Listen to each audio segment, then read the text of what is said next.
Okay, rolling along. Nice green room there today. Okay. Yep, yep. And I don't remember what it was called, but there's a rack mount unit that basically emulates any type of guitar and amp combo with this, like it's like a little, standalone unit that works without a computer or anything. I don't know if you've ever seen that before. Um, The name of it's escaping me, but there's like one that is like the one. I've seen stuff like that. Because I use my iPad to plug into, right? I mean, GarageBand has Mhm. like a series of amps you could use, but Apple is really starting to piss me off now because when I got my new iPad at the beginning of the year, it's got the new OS, doesn't work anymore. Like Yep, the they tend interface, to do that. like That when you tends put to. yeah, when you put it in now, like there's a like noise that you can, so it makes it completely unusable, right? So I gave my daughter the old iPad, but I have to steal it back sometimes if I want to use the iPad to play a guitar. So It's funny. yeah. So and Oh, the one that I was thinking of is called a Kempler Profiler. I don't know if you've ever heard of that oh, I before. don't think I have actually. Maybe I'll find a picture of Yeah, that because I Kemper Profiler. probably do need something like that.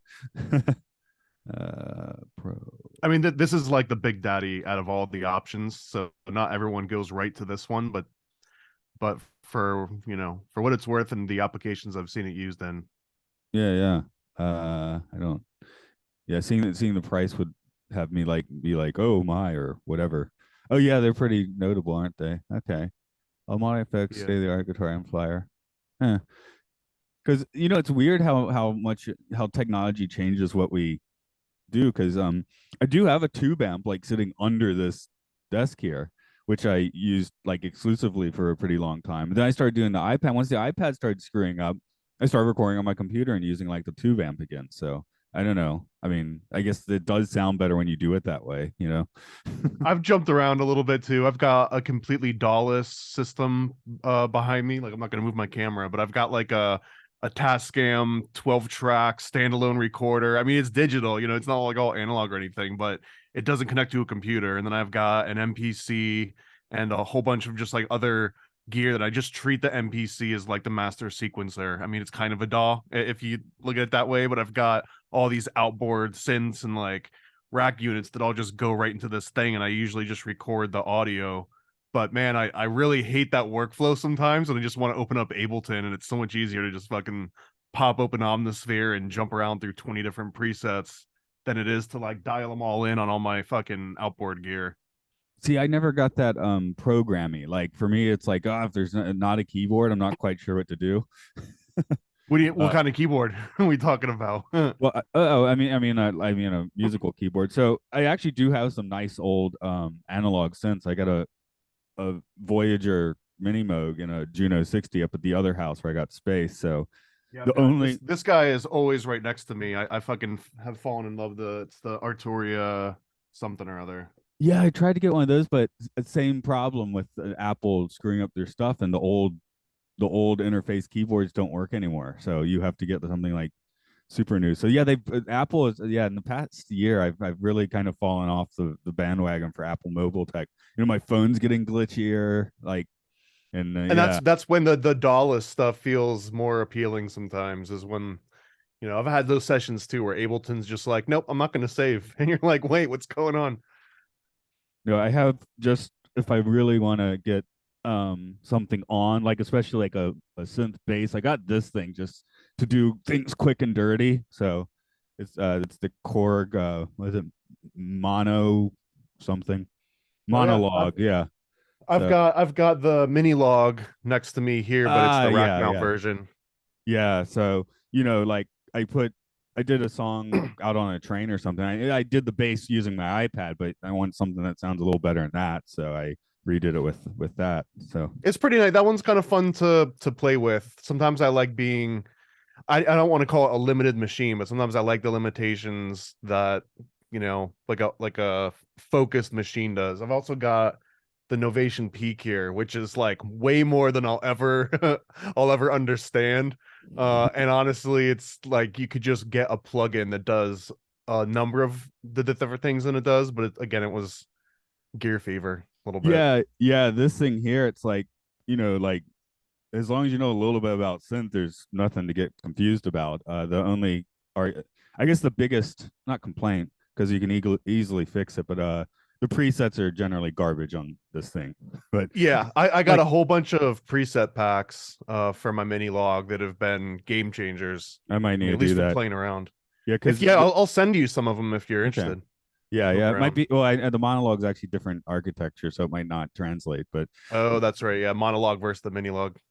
Because the yeah, mini log also introduced the new custom waveforms, and a lot of the really cool patches rely on some of those custom waveforms. yeah, so this definitely can't do that. I went monologue, and one because I got like one hell of a deal on it, and two, my main purpose for it is to put nice synth bass on things when I don't feel like going all the way to the other house, breaking out the because yeah, the Voyager's in a case, so every time I gotta drag the case out, can't pick up the Mm. whole damn synth, put it on the floor, and yeah.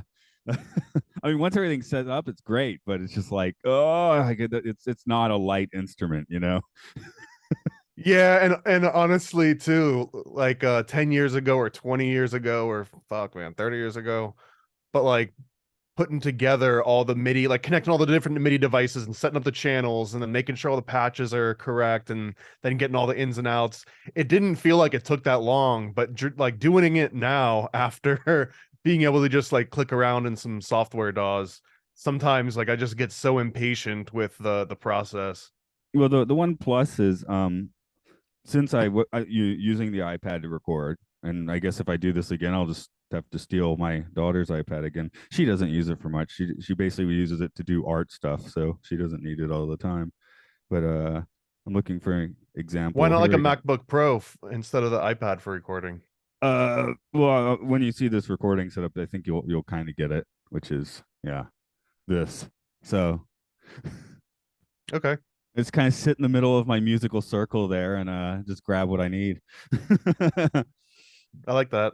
So it's nice and streamlined, and yeah. Actually, since my wife's teleworking again, I can't do that as much. So, oh well. I've got a very specific workflow that I haven't deviated from since I was like a teenager. So, and see, it's very mechanical and formulaic. see, the iPad glitching has like completely screwed my workflow. Mm. Like I mean, I did some stuff on here, and I took drum tracks from a few years ago and made like new songs out of them. And I'll probably do that with some even older ones because that's my current workflow. So that is a nice secret of composition. I found if I have a song that has a drum track, like a real drum track, and someone's playing, and then I take it later, I can make a completely new song about it, and probably no one will ever notice. And if they do, it's like fun trivia, right? And the new song tends to be better, I think, than because now I'm writing based on this rhythm, Yeah, no, I mean, I'm a huge fan of sampling. It's like one of my favorite. You can almost call it like a genre almost, or maybe even an instrument. But I love like chopping up and remixing original sound samples. You ever heard of the tape Beatles before? I have not. So, we can get into it later. But the Tape Beatles is like one of the original sample artists. It wasn't very musical. It's almost like Venetian snaresy. I don't know if you know what Venetian snares are, but it's like not melodic music, but it's just like they were on the forefront of just chopping things up and replaying them and reconstituting stuff. And I guess I think of maybe my electronic vibes go more through the krautrock angle. So I'm thinking of Can kind of just playing weird recordings in the middle of their jam sessions in the 70s. Yeah, a little bit. I love Can the what is it, Tango Mango? I probably have that wrong. Yeah, no, Tago Mago, I think, but Tago yeah, Mago, yeah, that's right. I think it was the late 70s when they were kind of crappier when they were actually doing a lot of that. But like you don't hear sampling on like the albums with Damo Suzuki. So They did yeah, 19th Century Man too, right? Didn't they? In that Can. King Crimson did that one, I think. Or 20th Yeah. Century Schizoid Man. Sorry, maybe I'm.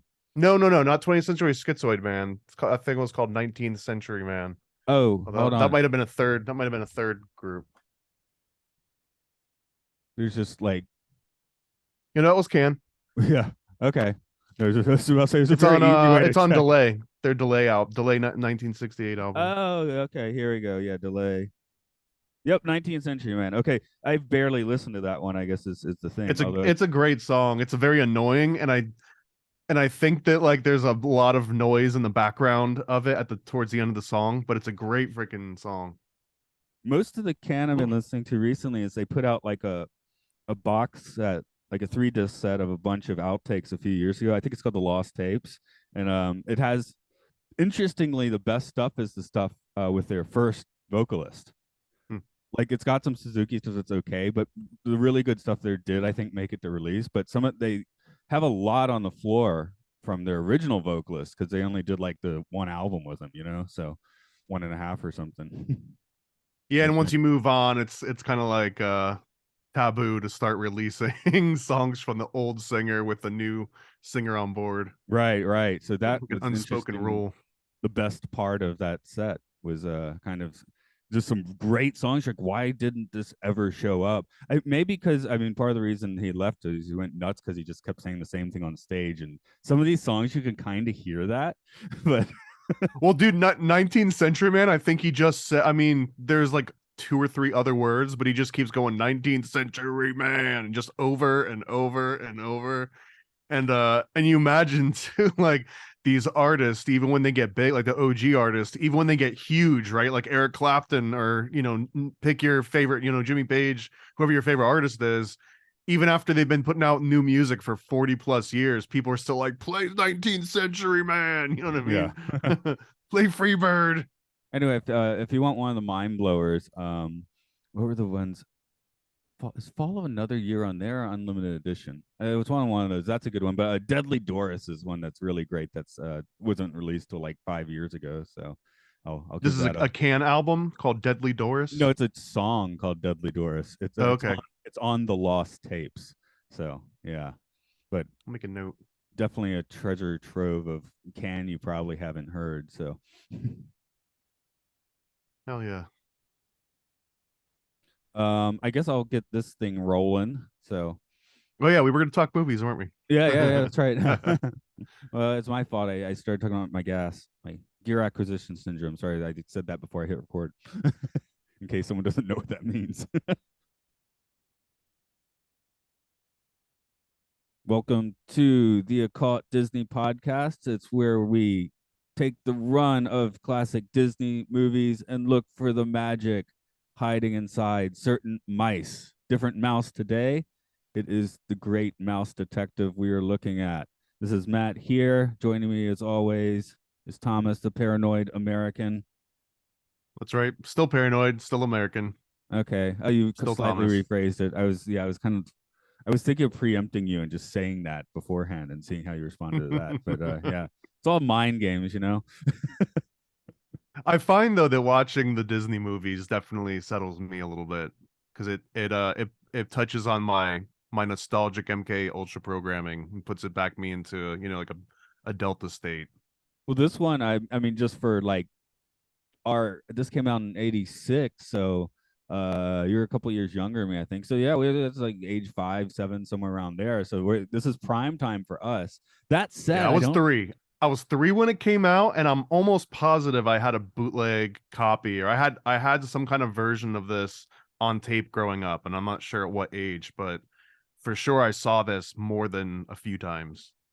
I don't think I saw this. I did see it about 10 years ago because uh, when my when my daughter was watching a bunch of animated crap, you start let's track down some of the decent Disney movies or something. Something, you know, my wife and I are still really pissed off of the Minions because we loved Megamind so much. So So wait, so did you see The Great Mouse Detective growing up, or only I don't think so. I so you didn't remember, remember any of it?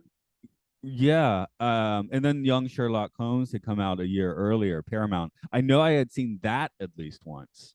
So, although I would say this is by far the better movie in the end, but um, I did see It that. was But surprisingly good. I was opened it up critical because I don't know, like there was a couple of things that rubbed me the wrong way, but as soon as I saw Henry Mancini, I was like, okay, hold on, I'm gonna to lean back a little bit and just enjoy this. Vincent Price. I mean, Yeah.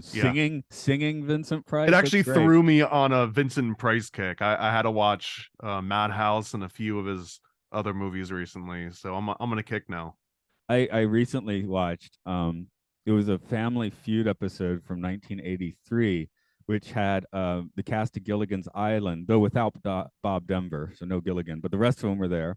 And then the cast of 66 Batman, including Vincent Price as he played Egghead or whatever in a few episodes. So I'm like, that kind of made up for the fact that Bob Denver wasn't on Team Gilligan, you know? But What a awesome, character. Just Vincent Price himself is such a cool character. Peter Cushing too. He was in a lot of those movies, all of like the old Hammer stuff.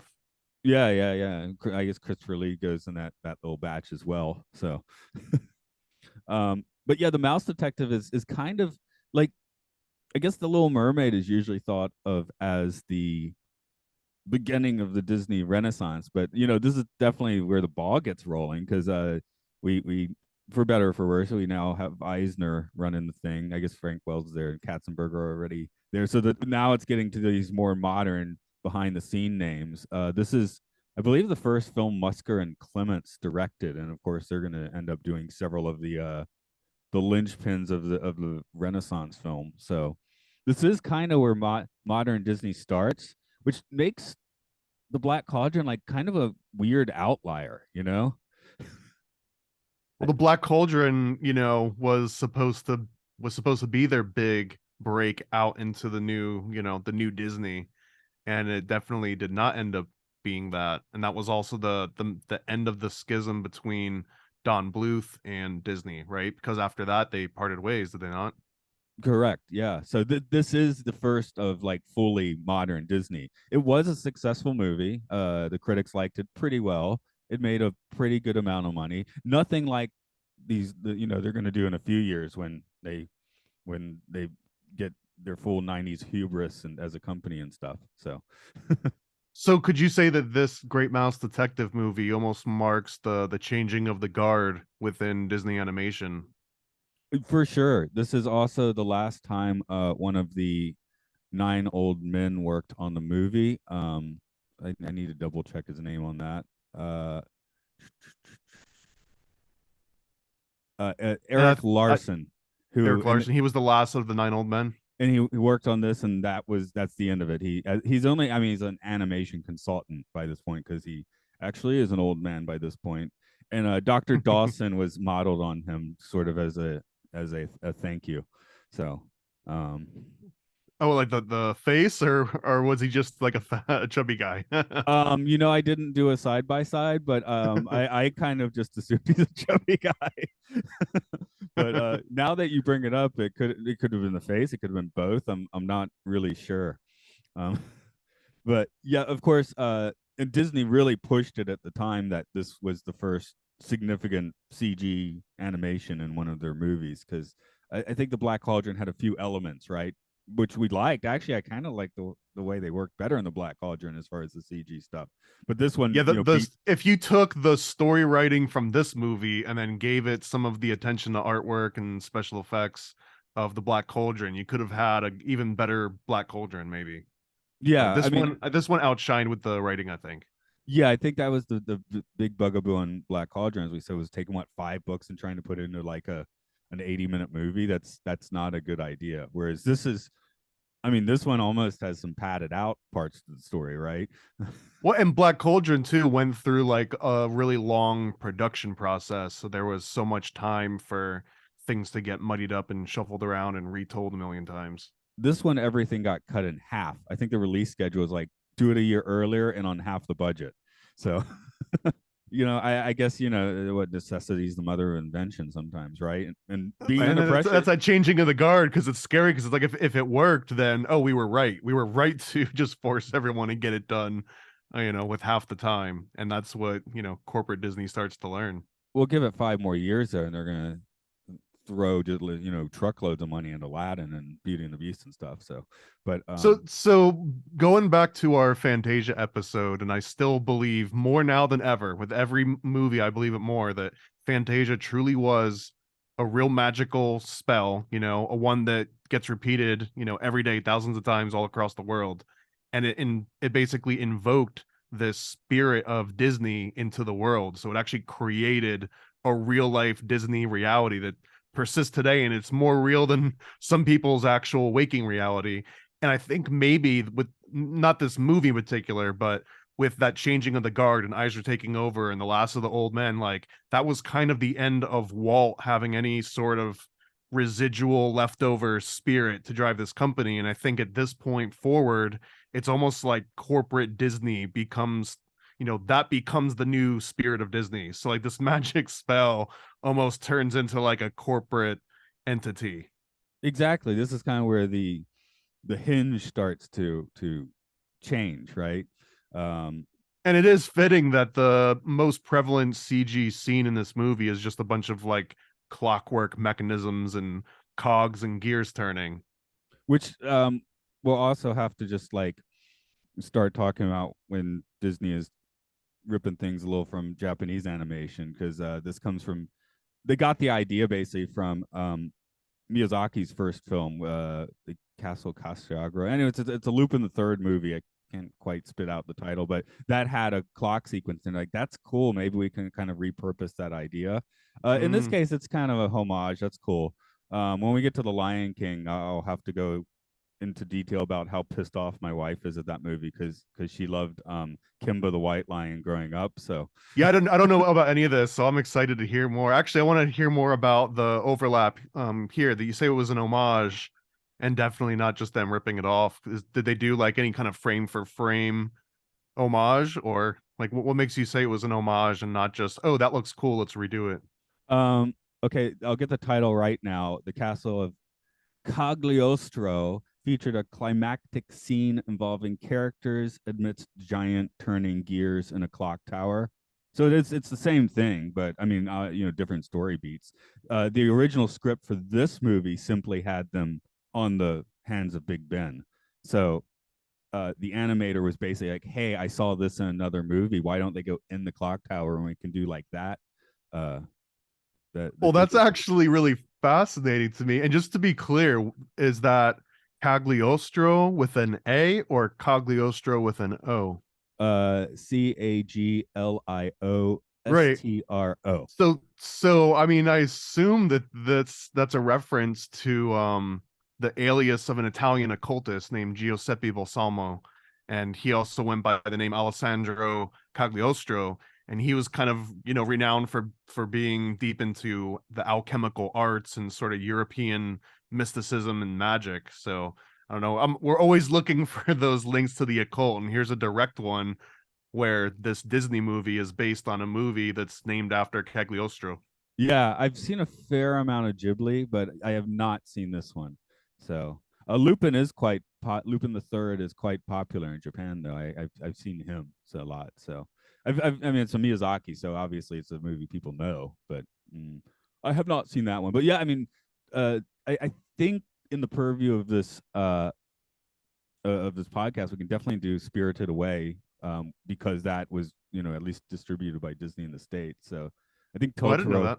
Totoro technically could be on this list. So actually, there are a few places we can hit up Ghibli, because yeah, You've Ghibli. got the power, man. I mean, you name the show and upload it. So whatever makes the list, like you have the ultimate power here. Right? No, no, I know. So I was definitely going to do Spirited Away. I have to look at Totoro, but yeah, there's interesting elements of Japanese occultism, Shintoism, and those that obviously we don't see much in American movies. Yeah, I know very little about that, so hopefully you can drop some bombs on us. Yeah, yeah. So okay, yeah, I think those have to be on there anyway. Sure.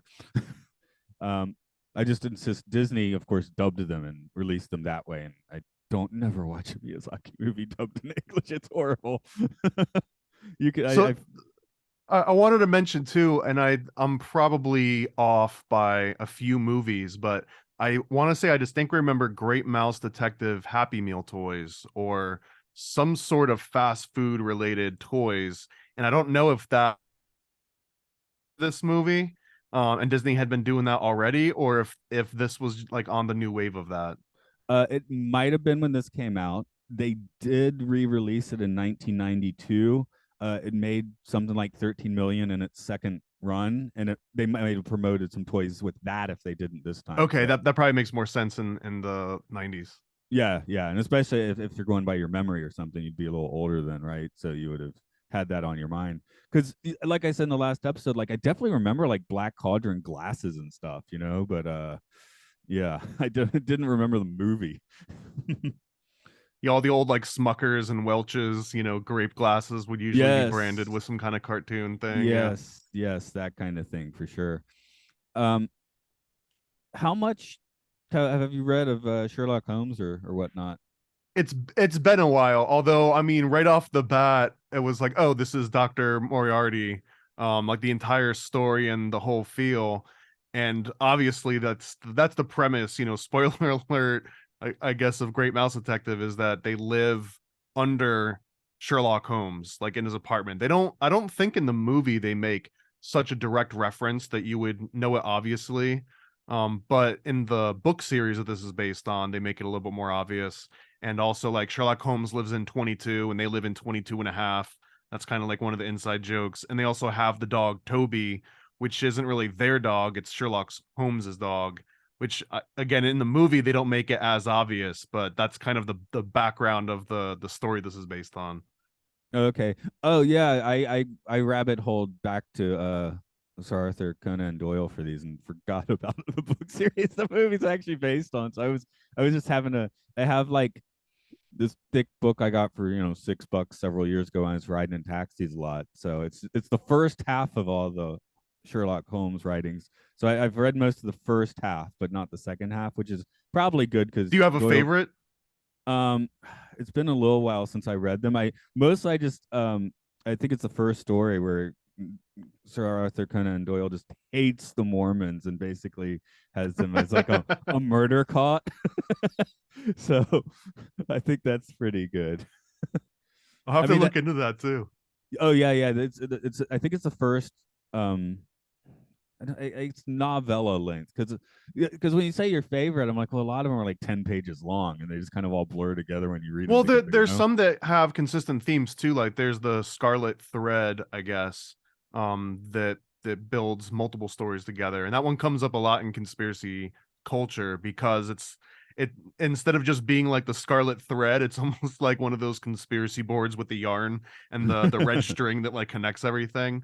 But it's like a more elegant version of that. It's not, we're talking about Sherlock Holmes here, that's putting this thread together and not some crazy guy in his basement, but it's essentially the root work for that. And I really think it's interesting too in this Great Mouse Detective because that book series, and I can't remember the exact name, Basil of Baker Street, that was the name of the book series by Eve Titus and Paul Galdone. And Paul Galdone did most of the artwork, at least the cover art, for almost every children's book that I remember growing up with. Like the version that was in my library slash bookstore, it was pretty much all Paul Galdone stuff. So that was kind of interesting. But that also represents this entry to children to get interested into, I guess, Sherlock Holmes, where if you're not, if you don't want your kids reading about murderous Mormon cults, then maybe you ease them into it with like the fun little mouse version. And then clearly, if you really liked that book series, you probably would have ended up just reading Sherlock Holmes or vice versa. So it was entirely based on just mouse version Sherlock Holmes for kids. It's a pretty straightforward formula, and I think it's awesome, actually.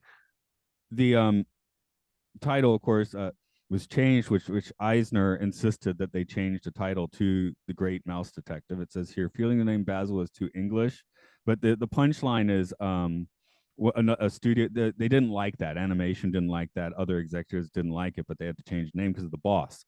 So there's an inner office memo which gave preceding Disney films generic titles such as Seven Little Men Help a Girl, The Wonderful Elephant Who Could Really Fly, The Little Deer Who Grew Up, The Girl with the See-Through Shoes, Two Dogs Fall in Love, Puppies Taken Away, and A Boy, a Bear, and a Big Black Cat. So that's I how I they get felt the about this joke, title. although based on the two, Basil of Baker Street versus The Great Mouse Detective, The Great Mouse Detective does sound way more interesting to me. And I do think Basil of Baker Street sounds too English. Yeah, Like I I feel like. like they give you like a tasteless cookie and some tea on the way into that movie instead of Yeah, popcorn and candy. yeah, I don't mind the title change, but it's just funny that that was the result of the other folks in the company being annoyed by the title change. Because this was also released as Basil the Great Mouse Detective, and there's a third title. It might Interesting. be, what's the third title? The Adventures of the Great Mouse Detective, which is kind of the same thing. That was a '92 re-release, so maybe that's the one with the toys. But And I think this movie too, Great Mouse Detective, 1986, it fully solidifies as if it weren't already established as pure Disney canon by now, but that the intent of a lot of these Disney movies is that immediately within the first 10 to 15 minutes, sometimes in the the opening scenes, they kill your parents. So you sit, just imagine this. You sit your kid down in front of the TV and you go off into the other room to do your taxes or whatever it is that you got to do to leave the kid unattended. And this television show or this movie, it puts them into this state where the thing that's happening on screen, I'm going through this. They're kind of vicariously living through this character in a way that only a young mind can truly attach and sort of like explore that mentality. And the first thing that these Disney movies do and say, okay, your parents are dead, your parents are gone.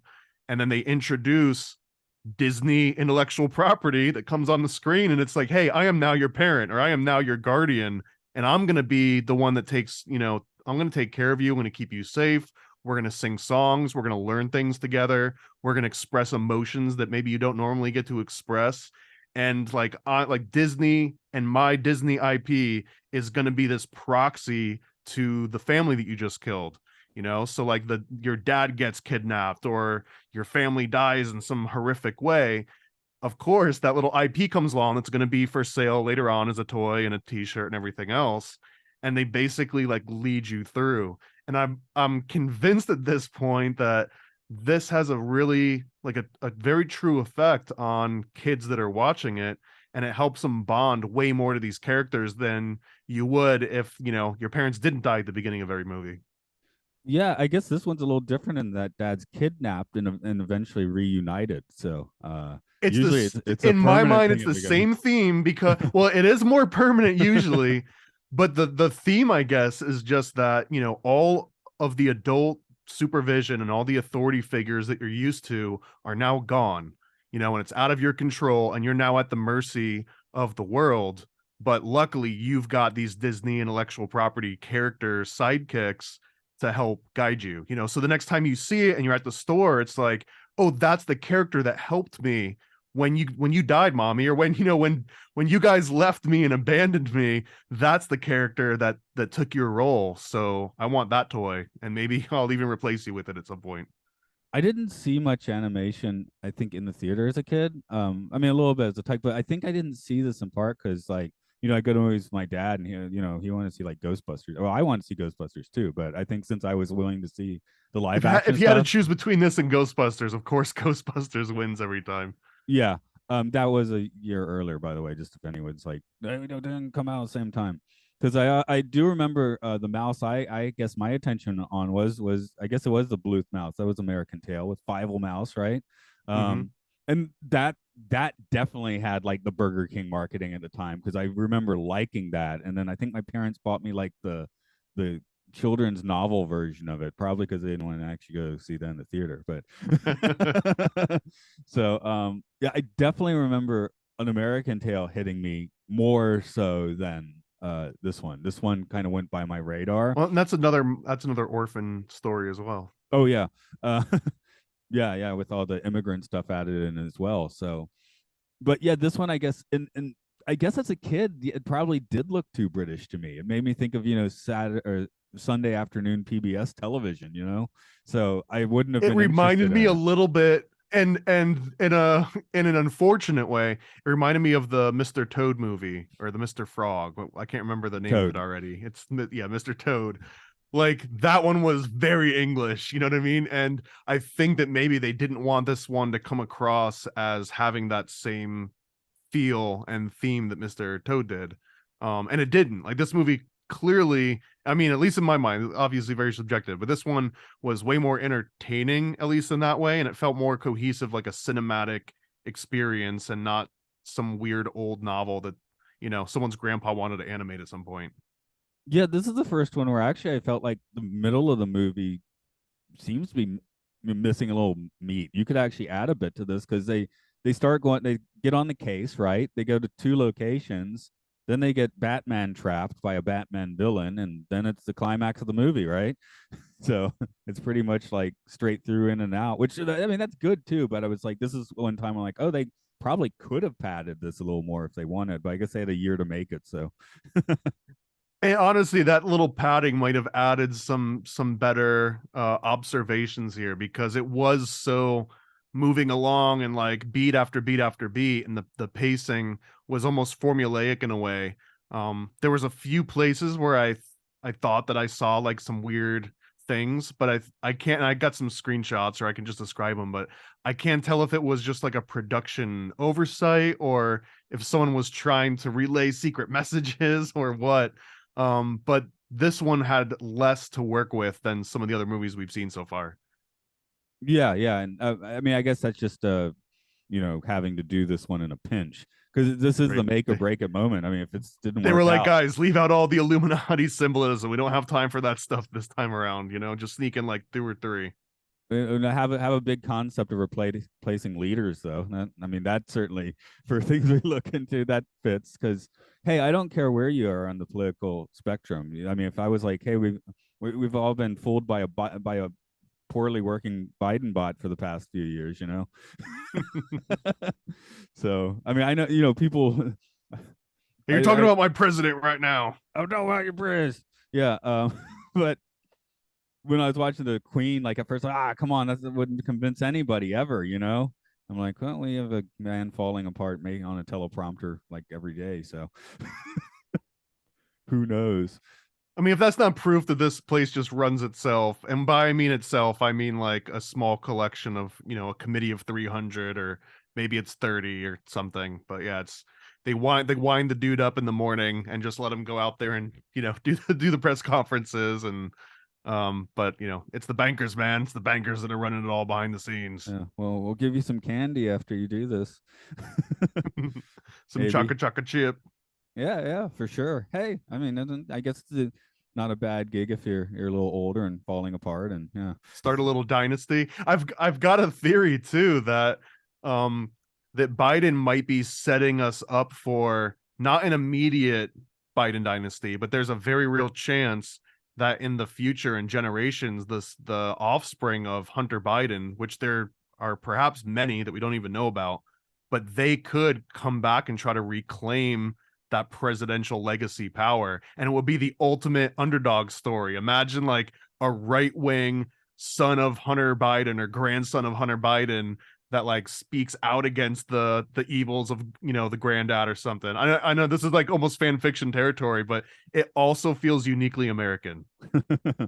Yeah, the Bush. I mean, you gotta change the name sometimes. Like throwing the name Bush out just doesn't sit well with most people these days. And Well, they have. I mean, dude, Monsanto had to change that their was name. 3 runs, right? 2 presidents, and the original Prescott Bush basically being a president. Like at least, like he was the Cheney, right? At some point, he was kind of like calling the shots, so the president would do what he said. I think he's the one that essentially put Nixon into power. So you can almost consider Nixon's presidency as like a proxy to Prescott Bush in a way. Right, but yeah, see, it's like you can't throw a bush in and have no one notice anymore. So you gotta change up the names every once in a while, don't you? But yeah, As long as they're anyway, in Skull and Bones, then yeah. right. But that's where I was like watching this, and at the end, I was like, oh, okay, no, we're replacing the leader with a robot. There's the people talking about the conspiracy rabbit hole of cloning and all of that, and I was like, I guess that kind of like ties in a little bit here. I don't really think Oh, that's what they were. absolutely. I mean, they're You know, essentially trying to replace the world leader with AI. And it just goes awry because the good guys like hack into it and use good AI to defeat the bad AI, right?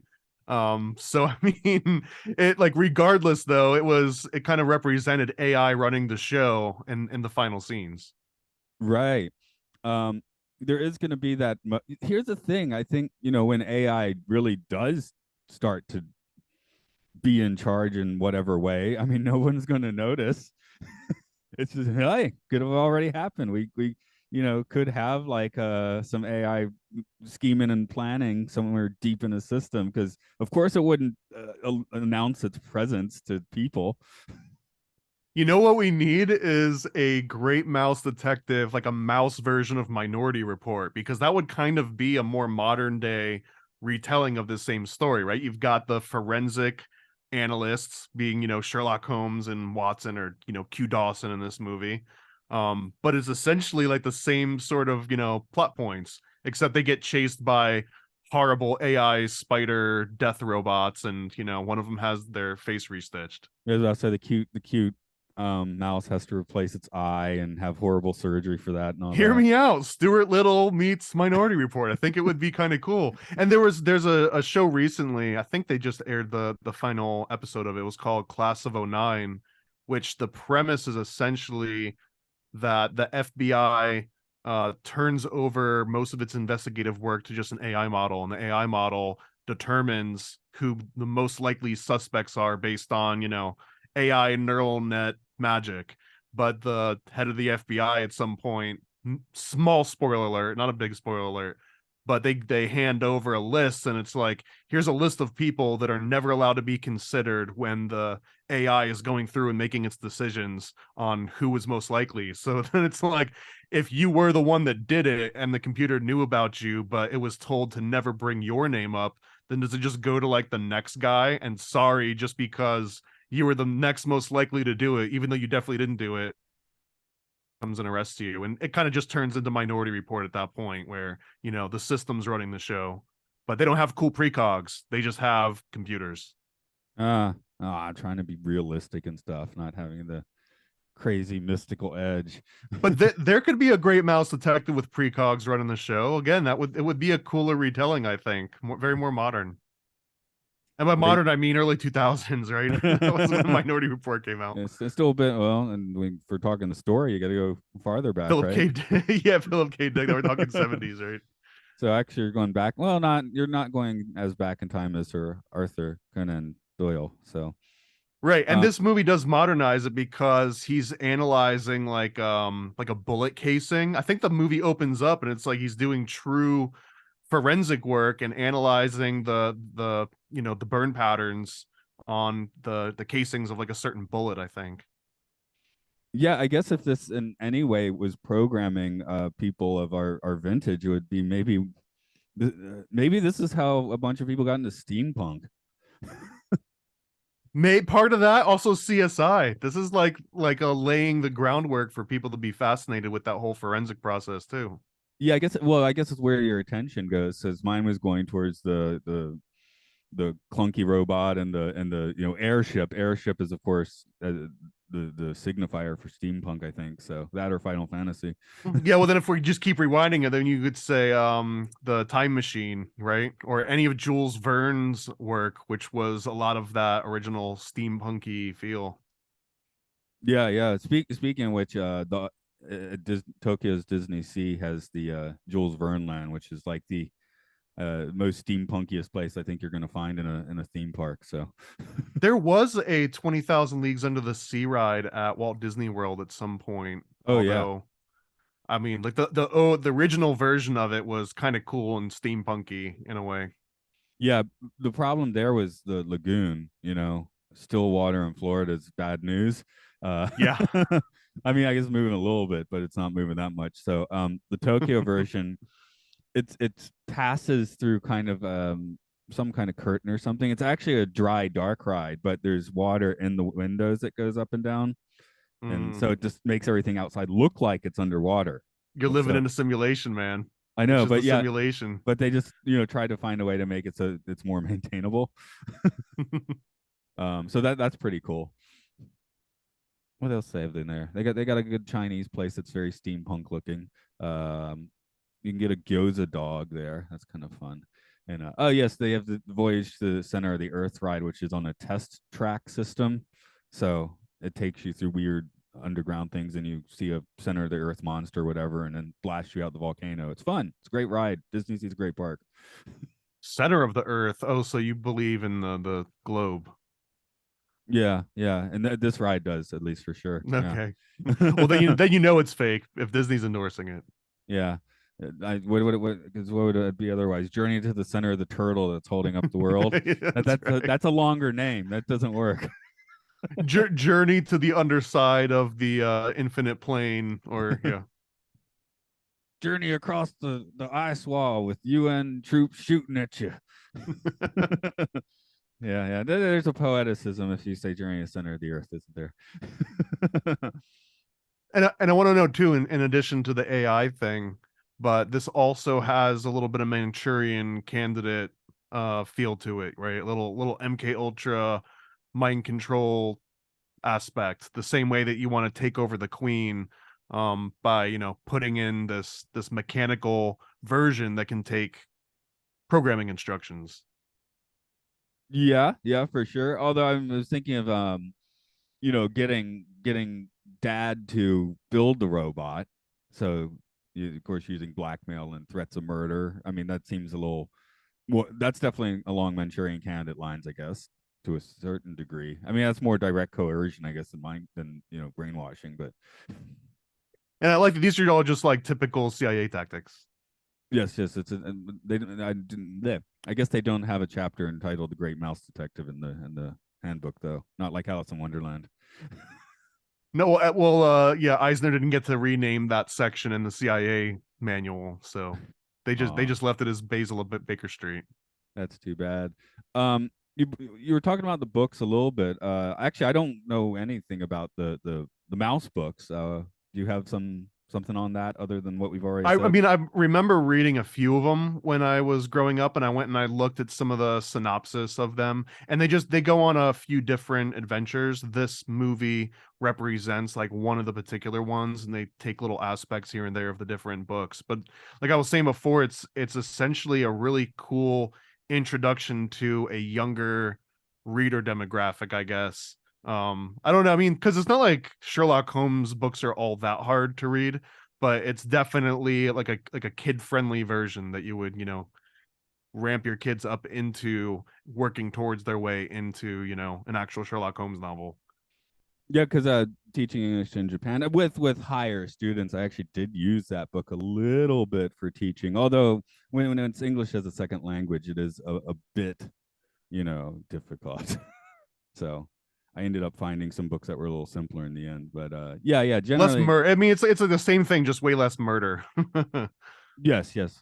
But it's something you would, especially adults in Japan, might look at that or a slightly simplified Sherlock Holmes to um, learn some English. I know the BBC show was quite popular in Japan. So the place I was working 10 years ago is kind of funny because I went into a midnight screening of a preview of Star Trek Into Darkness, and my manager's there, and we're like, what?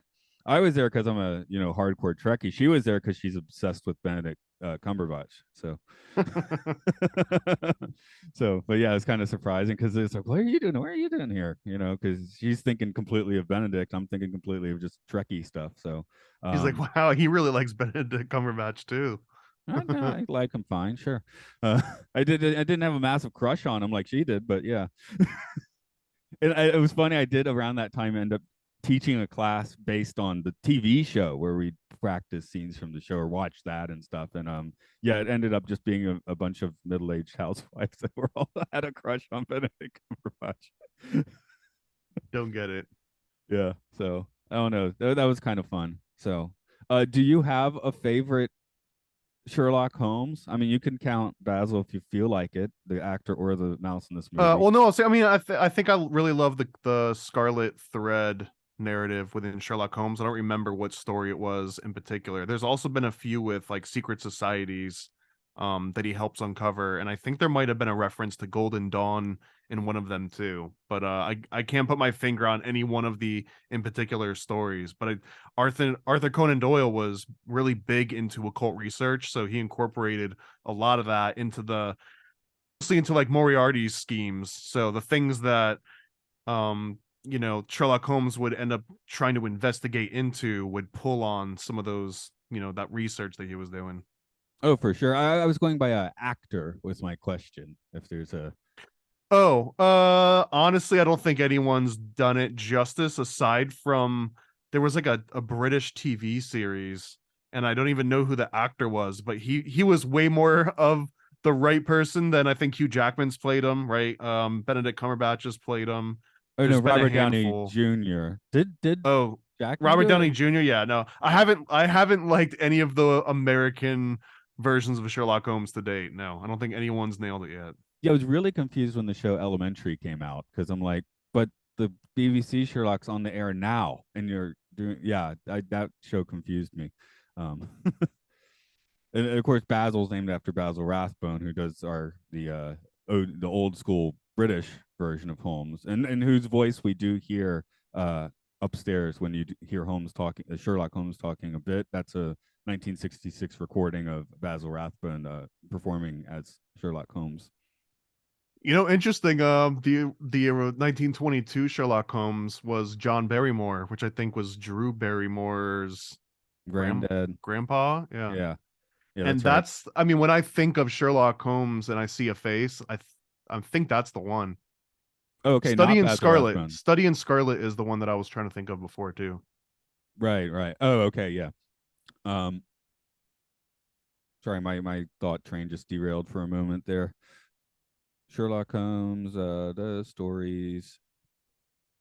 Yeah, yeah. I just crapped out on the brain there. And there was a Peter Cushing one as well, I Oh, guess. the 7% solution. I think that's done by getting back to Trek. I think that's the one Nick Meyer did in the late 70s. And I don't remember so much about the portrayal of Holmes in that as being good or bad. I do remember the movie itself being pretty good. So, but I don't remember if they hit the nail on their Holmes head or not.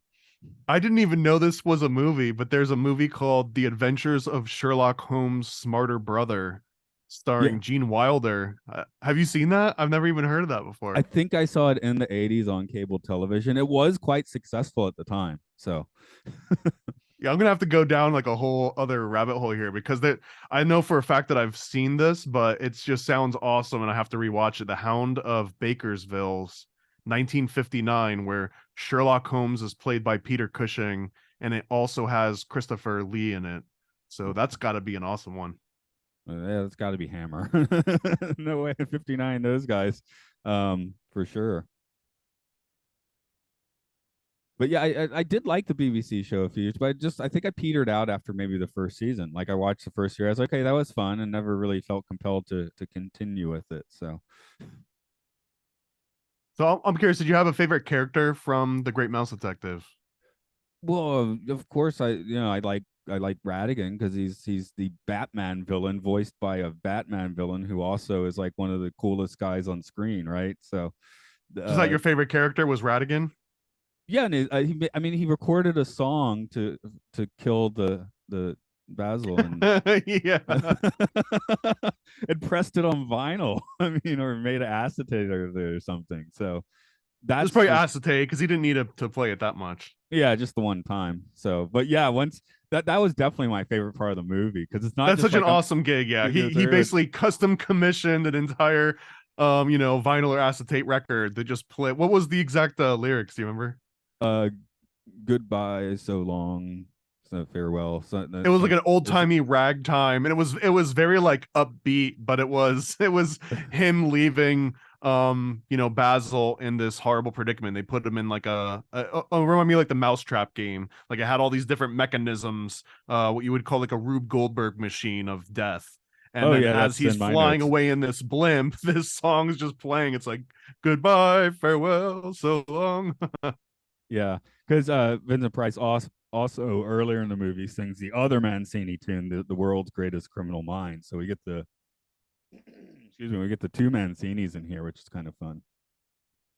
So I mean, I like Radigan a lot. He has some really cool symbolism given to him. Like one of the examples that I noticed is he dresses really sharp, and he actually even wears these white gloves most of the time. And he's just surrounded by henchmen. And so like the white gloves kind of signifying that he's not going to get his hands dirty because he's got all these other henchmen to kind of do his dirty work for him. And I think that also he's trying to overcompensate a little bit because he gets really angry if anyone calls him a rat, even though his name is Radigan. He's a mouse, he wants to be called a mouse. And I think that that kind of portrays itself in him trying to act way higher class than he is and dress in like really nice clothes and have like this really slick hair. And in comparison, you've got Basil, who kind of is more of like high society. He lives under Sherlock Holmes, but he's not trying to make any sort of good impressions on anyone. He's like smoking, and he's a little bit rough around the edges compared to how Radigan tries to portray himself. But then at the end of the movie, when Radigan has to get his hands dirty, right, the gloves come off literally, and he's got these big claws under that. And they had this like big final showdown scene, and it kind of and I know this movie came first, but it reminded me of like the final battle in Last Action Hero, which is one of my favorite sort of standoff scenes, like on top of this big building. Of course, this one's on Big Ben. It's on this big clock, but it was such a cool action scene.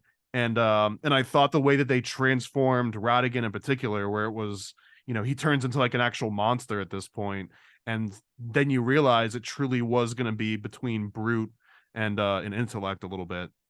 Although you mentioned Holmes being like the high society, right? Which I guess Basil would be of mouse Compared society, to clearly. Radigan, I guess. And it's not necessarily like class, like they were richer or anything like that. It was just like way more refined because Radigan is like, he's a sewer rat essentially. Yeah, you gotta add the sewer part to really piss him off, I think. But yeah, because Holmes, he's basically a slob who sits around doing cocaine most of the time unless he's working. So Well, exactly though, right? I mean, like that's high society. If you've got leisurely time than just like sit around and do cocaine and forensic work and investigate mysteries, you're kind of like living in luxury at that point. Like, right, I guess he's eccentric is the right term. So, but yeah, of Basil and Radigan's definitely the more eccentric. Whereas with Holmes and Moriarty, they're both kind of equally eccentric. It's just that touch of evil, I guess.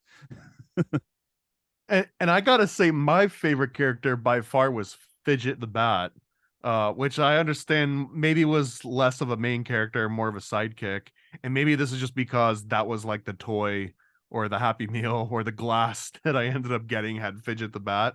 But it also, I had to look up the difference too. And Fidget looks very similar to the bat from Fern Gully, which has some of the same mannerisms, except Fidget has this awesome like 1920s newspaper boy gangster hat. And it just makes his entire look. Like Fidget's the coolest looking sidekick, I think. I kind of felt like he was kind of a proto Stitch. Had some vibes Yeah, of I character. absolutely see a little bit of Stitch in there too. But I can't say he was my favorite because halfway through the movie, I couldn't remember his name, and I just started writing Bad again. So Madigan and Radigan. yeah, I was like, oh, he's Radigan, he'll be bad again. Okay, so the last several times I referenced him in my notes, I just wrote that down, which I don't know, maybe that's not showing the proper respect towards Fidget. I'm looking if And I then ever wrote also a Fidget. note that the bats and the rats are kind of portrayed in this movie as these creatures of the night. They're usually in these dark, damp environments where Basil and Dawson kind of, they go wherever they want during the daytime, even though, they can still work at night. They're trying to paint this sort of, good versus evil archetypes very well. I think they establish it pretty good through just the way that Radigan dresses and his presence. He's always like the biggest thing on screen whenever he's trying to make a big point. So they establish all of that stuff really well subtly. While we're on the characters, there it's been a little while since we watched Cinderella, but they've basically plugged in the Cinderella cat, haven't they? Yeah. So I in here, remember. her name's is named Felicia, and Felicia is basically Radigan's like, executioner, I guess.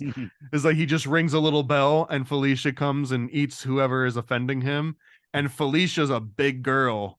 So that kind of implies that, Radigan's feeding Felicia all the failed henchmen constantly. That's his rancor. Yeah. Yeah, I wrote up here 66 Batman villain. He'd be named Mousetrap for sure. I mean, hey, it's better than Egghead, which was Price's Batman villain, I believe. I don't remember exactly what part of the movie this was, but I have a note that says racist Asian character with a gun 7 minutes in. I think I'm going to enjoy this. I'm seeing if I have. I think they had like a Mandarin dude. He was dressed. Oh, that's what it was. It was that Basil enters the movie dressed up as like a Mandarin gangster. After he fires a gun, and then he takes off his disguise, and under this Dr. Fu Manchu sort of getup is Basil underneath it all. So I just thought it was just like some very casual 1986 Disney racism maybe. Yeah, I guess so. Although there was the Orientalism, right, thing kind of alongside the Victorian era with the you'd have a was it like you're not wrong. I mean, you're not wrong. You're not wrong world, because right? people would describe like the Orient as like the exotic place to go and bring things back, from. So that was very high in Victorian. It is funny also because I feel like that word just in today has kind of bad connotation. Not well, people don't necessarily think that's the best word to use, I guess. But talking about Disneyland, Disney Sea, one of the reasons they're so nice here is because they're not run by Disney; they're run by the Oriental Land Company. And if you're talking to someone they're not familiar with that already, they think you're being like offensive or something. I'm like, no, that's what it's called. Well, as I understand it, maybe you can help clear this up, but it's just that people aren't Oriental. Oriental is like something that you would describe to like a noun or an inanimate object or maybe aspects of culture, but to refer to a person as like an Oriental, that's where the offensive part comes in. Do I understand that part of it? That sounds reasonable enough, but it's still like people have a little knee jerk reaction, To just the word itself, just saying Oriental. Are we gonna get like demonetized on YouTube for saying the word? If we were monetized in the first place. But does anyone still trying to make money off YouTube? I don't know. I guess if they have, well, no, and if they have been for 10 years, they might not. Well, YouTube's a litmus test. So YouTube is what lets you know if you can get monetized here, then you can work with Pepsi and Coca-Cola and Tampax and Hyundai and name the corporation that you can be friendly with. Like, I don't know, it's interesting, right? Like Travis Scott gets a McDonald's meal. It would be fun to say that this podcast was sponsored by Tampax. I mean, you can say it. I could say it. Yeah, I can give them some free. Oh yeah, whatever. actually, funny you mentioned that, but this show now is officially endorsed by Tampax. Right. Okay, we've said it here. The executives all know that for sure. Oh yeah, at the end. So considering how sharp Basil's supposed to be, they did a piss poor job tying Fidget up. I mean, the climax of the movie would have been averted if Fidget had not gotten out of his ropes. Yeah, I mean, there's the Disney aspect of it where they come close to death but never quite match it there. The same exact way that when Radigan puts them in that predicament and then just like leaves them there. Obviously the bad guy leaves you so that you can escape this, over elaborate thing. It's the whole James Bond and the Austin Powers sort of trope. He put so much planning into his departure, though. You have to. I mean, it's not like he just left. He was going out in a. It was like a Count of Monte Cristo style, like send off for sure. Yeah. So I mean, that was a class setup. That was again the song is probably my single favorite thing in this movie, which I had to look up a little bit, and the song was written for this movie. I guess it's kind of a standard. I know I've heard it other places. Well, in addition to the over elaborate mouse trap, death trap that he puts him in, and the awesome song as he's flown away on his Zeppelin, the way that he gets Basil there is actually pretty cool too. Where he like Basil basically thinks that he's uncovered some big clue, right? He takes the paper and he burns it and he mixes it with salt water and he, finds that it's got some kind of chemical in it that means that it came from only a certain place in the city. And that's how he pinpoints it. And when he gets there, it's like, oh man, the culmination of all this detective work. But then it's like a big surprise party because Radigan knew that he was gonna show up at this place because of the clues that he left him. And the surprise party aspect I thought was just like such a cool, a fun like villain thing to do, is to like surprise the guy that's hunting you down with a big surprise party and then tie him up. Well, that's the whole Moriarty MO, isn't it? Give Holmes like an impossible case that he knows he's going to figure out to back him in a corner, right? So Right. Because they kind of respect each other on that level. Like they're sort of equal intellects. And this is the only role that they can really play. I mean, bringing in Trek yet again. I mean, some of my favorite quote unquote Sherlock Holmes are some of those Next Generation episodes, where I think it's Dennis Davis or something playing Moriarty, and well, Commander Data is Sherlock Holmes. I'm not going to say he's the best on screen, but it's still fun to watch, right? No, he's not. No, I think Peter Cushing, and maybe Barrymore, they're the ones that hold the crown still. Okay. Yeah, I maybe because of the PBS TV, I saw enough of the Basil Rathbone that I'll go for the namesake here, but still he's too squeaky clean. I mean, I think part of the charm of Holmes is he's a very screwed up dude, who I want to think that to Holmes was like one of the Jack the Rippers, right? He was like one of the guys. Well, I have to go with the Crowley was the Ripper theory. I like that one, but well, there were multiple, so there you could say that it was Crowley and okay, except then that would have to be Arthur Conan Doyle, wouldn't it? So, I mean, it feels like they would have at least kept the same company. Yeah, sure. And this one's way tangential, but triggered by that Zeppelin scene as Radigan is flying away, it just evoked another old cartoon that I haven't seen in decades. But there was a Alvin and the Chipmunks movie where they go on like around the world in 80 days type adventure in these big hot air balloons or Zeppelins or something. I'm very hazy on the details, but I'm gonna have to add that to my list too. Is that like 2D animation? That's 2D animation, yeah. Okay. We're talking mid 90s, I think, okay, early to mid 90s. Yeah, because there was the TV show in the 80s, which I see on Saturday mornings, and I still have that theme song stuck in my head. I'll have I hear that before I hear the Christmas songs for the Chipmunks. Yeah. If anyone knows that show, that just got stuck in your head too, probably. So, do you want to throw anything out on this movie that we have not gotten to already? I do, and I'm surprised it hasn't come up yet. But the vaudeville scene, this might be peak sort of furry, like seductive Disney animation outside of Who Framed Roger Rabbit. I think Jessica Rabbit. I think like because this one it's got a vaudeville scene where this girl comes out. I think it's a cat, right? It's a cat that's dancing. Right. It's a white cat, and she's got a blue outfit on, like a little blue suit that she kind of like strips into in a very showy way.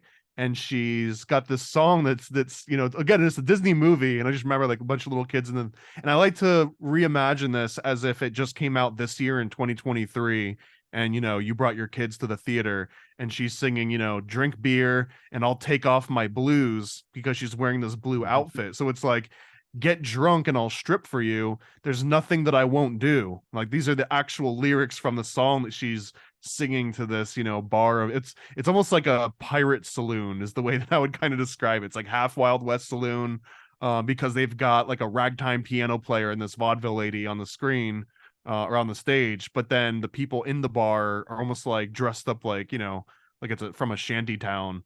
And I think even Basil and Dawson are like dressed up as stereotypical pirates, like straight out of Hook, like Peter Pan. Yeah, my notes there. This place exploits whomever they want. Is she shipping for rough trade? Nothing the mouse won't do. Is that kosher? Dawson just wants mouse tang. Maybe she is a mouse. Since I wrote Dawson just Yeah, wants okay, maybe mouse yeah, tang. she was a mouse, not a cat. Okay. Yeah, I'm seeing her like, trying to remember which it was. But yeah, it was like apparently Eisner wanted to get Madonna to sing it, but that didn't work out. So, Interesting. I mean, it had the feel, you know what I mean? It definitely had like a Madonna feel to the visuals of it. I So guess they get that going a few years later in Dick Tracy, right? So, which I you've mean, you I just want to say she didn't accidentally look sexy. So yeah. Uh just on a quick tangent, since I brought up Dick Tracy, have you seen Warren Beatty's I Want to Keep the Copyright videos? no, I don't even know what Oh, this is. okay. I've seen the movie, of course. Right. And there's been nothing Dick Tracy since then because Warren Beatty himself owns the IP and he wants to keep it. Like, because they never made two. So I think it was 2008 or something. There was like this special shown like one time on TCM or something where it's shot at maybe Hollywood Studios, and there people were talking, waiting for Dick Tracy, and then Dick Tracy rolls up and it's a like a 72-year-old Warren Beatty in the yellow code and stuff. And then they go to a diner and like Leonard Maltin interviews him. And then the beginning of the year, same thing happens, except now Warren Beatty's like 85, still wearing the coat, still like, Why oh, isn't he letting it go? Does he just want to like remain the last Dick Tracy until he's dead and then someone else can take the mantle? I guess, but in the newer ones, like even more incoherent than the 2008 one. So it's clear, like someone's like, "Hey, this copyright runs out in a week. Quick, grab a production crew. We're gonna make something." I've got the yellow coat in the closet. So I bet it is interesting because I mean Dick Tracy's pretty much off the map these days. Nobody thinks about Dick Tracy much, and that's partly because Warren Beatty's sitting on it. Someone did the same thing with Sherlock Holmes, which clearly isn't the case because, well, one, it's I guess it's fully public domain, and there's like 8,000 Sherlock Holmes that have been created in the last 15 years. So Yeah, I wonder where the shadow is and all of that. Because I think the shadow is probably close to public domain. yeah, but that movie was a massive flop, wasn't it? So whereas Dick Tracy wasn't a hit, but it wasn't. I think it has a reputation as being as a flop, but I think it broke even. So that's why it The makes Dick Tracy sequels. movie was great. I mean, it had Al Pacino in it. It Oh, had he's great. a long list of great characters. It had amazing costume. Flat Top has this like weird, almost look like a Garbage Pail Kids that grew up. You know what I mean? But it looks way better than the Garbage Pail Kids movie, of course. Are you familiar with the Dick Tracy comic strip, specifically in the 1960s? I mean, it's been a while. I've got them printed behind me somewhere because it's like one of those comics that you have to read, like Tintin. But I mean, I don't know any of them off the top of my head at this point. Okay, I'm gonna point you to. I think I love the look that they had. it's about the years 1964 to 66 ish. Excuse me. Is this the sharp nosed Dick Tracy? No, this is Moon Maid era Dick Tracy, where Dick Tracy they go to the moon, and then Dick Tracy Jr. meets Moon Maid, who lives on the moon, and they get married, and there's spaceships. I think Dick Tracy is like a sheriff on the moon or something for a No, while. okay, this one's not ringing any bells. It's called Sounds okay. wild. I'm looking at Wiki. It's the space period. Um, as technology progressed, the methods that Tracy and the police used to track and capture criminals took the form of increasingly fanciful atomic-powered gadgets. Developed blah blah.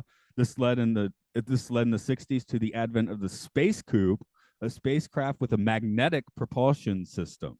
Tracy and his friends having adventures on the moon, meeting Moon Maid, who lives in Moon Valley. Moon technology became standard issue on Tracy's police force, including air cars, flying cylindrical vehicles. So, and the creator of Dick Tracy was obsessed with like magnetic propulsion. Like he was like, I think he was like, we're not getting to the moon with rockets. It has to be magnetic propulsion. Basically, once the Apollo missions were on TV and everything, People can take that however they want. He dropped it from Dick Tracy because it just didn't make sense anymore. Was he a moon denier? No, he was a propulsion denier. He was like, rockets don't work. Right, but I mean, does that when they said that rockets did work, was he like, I don't believe it. They never went to the moon. It was all fake. Oh, Propulsion still doesn't work. I don't know if he was convinced after that because he did drop it from the comic strip at that point. And then a few years after that, I guess it's Chester Gould. He quit writing it, and the people that took it over, basically took it back to its roots. Right? It's just like somewhat normal detective stories. No more alien girlfriends for this 1920s mobster storyline.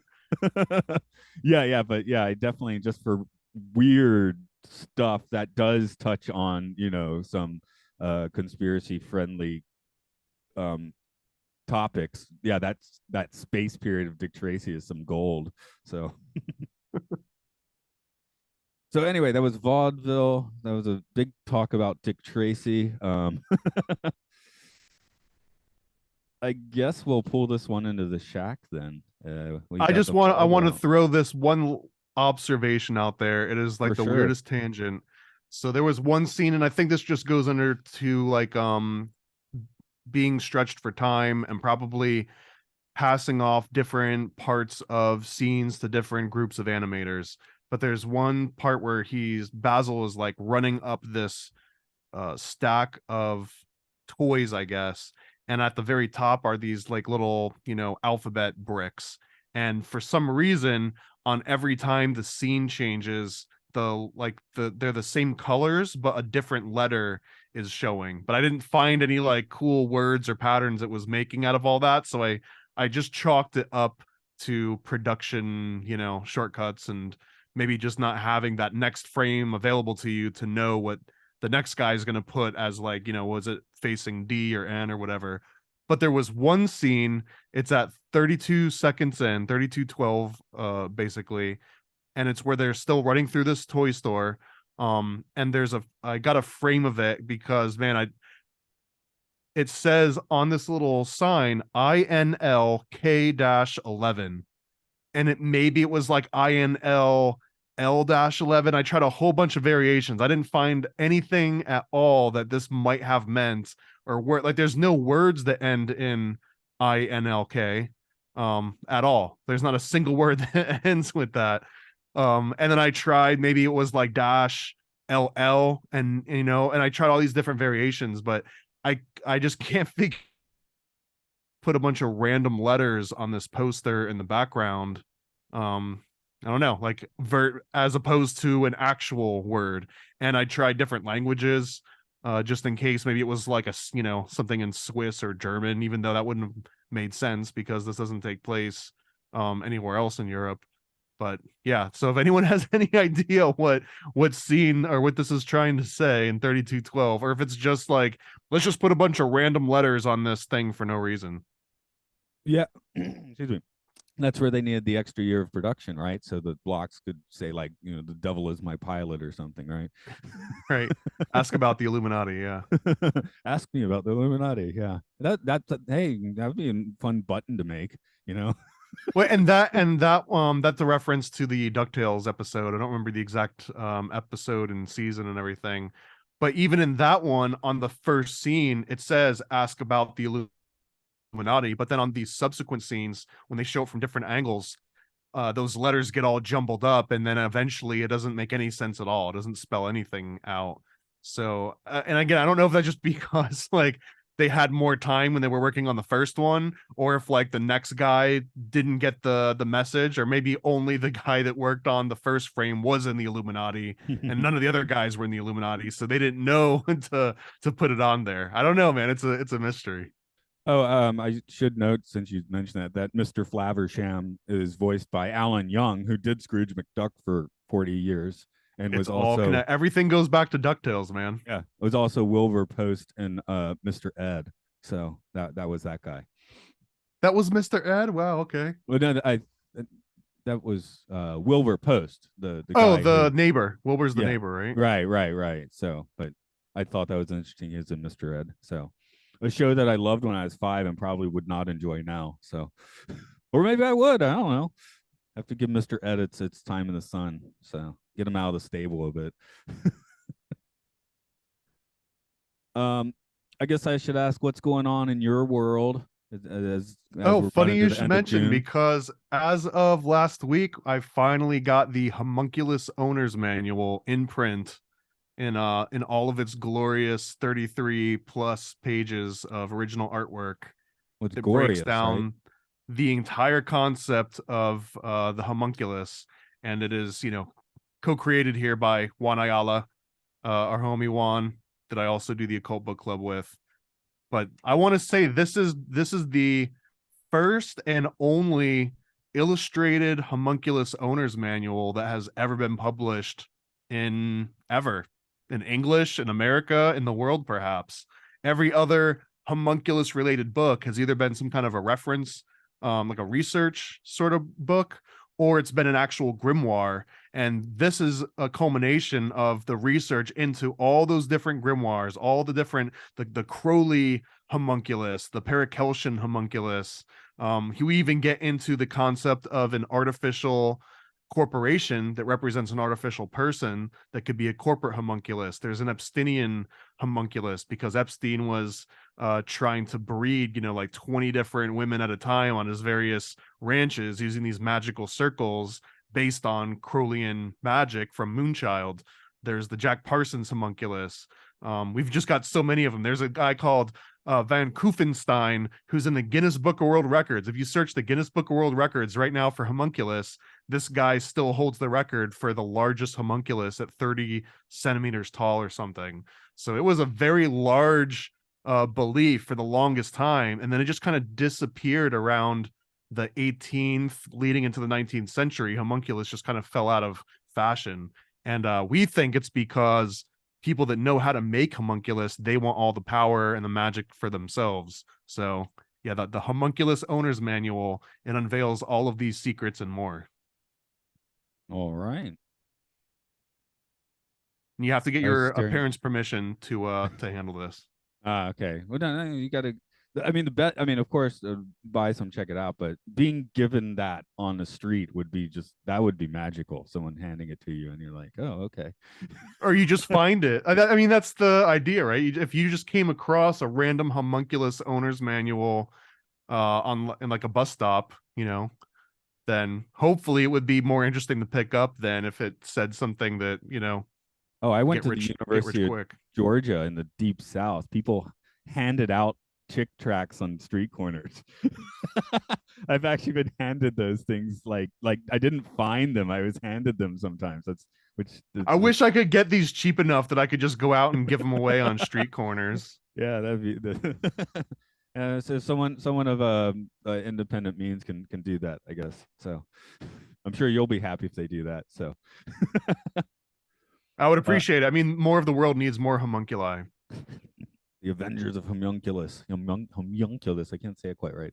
Okay, because it's not in the normal vocabulary these days, is it? You got to bring it back. It's a very, and honestly, me and Juan have gone back and forth on what an expert in the homunculus should be called, and I'm very Homunculus. feel very passionate. It should be a homunculologist, and it's Okay. not the easiest word to say because first you have to know how to say homunculus quickly, but the ologist. So it's a homunculologist, not a homuncologist, not a homunculologist, but a homunculologist. Right. Homunculus. Homunculus. There's an easy way to shorten it. Anyway, yeah, I'll leave that to your designs, of course. Um, as for this podcast, it is Occult Disney on Twitter. That's the best place, I guess, to interface if you wanted to. We're in the Patreon umbrella. See, I can't talk anymore. Umbrella of It's that homunculus Podcastius. magic. It is Podcastius. Where you can support these, get them on. Well, actually, this one I tend to post straight away, but you get other podcasts to touch early, including Films and Filth, where we talk about really good films and really bad films, alternating those from week to week. Time Enough podcast, where we talk about the Twilight Zone, and some other folks do some video game ones, like Luke Loves Pokemon, Hyrule Field Report about the Zelda games, and the Game Show, where gamers are gaming each other with gaming questions and other kinds of questions, not always gaming questions. Okay, there's a mystery to solve. Where are my socks?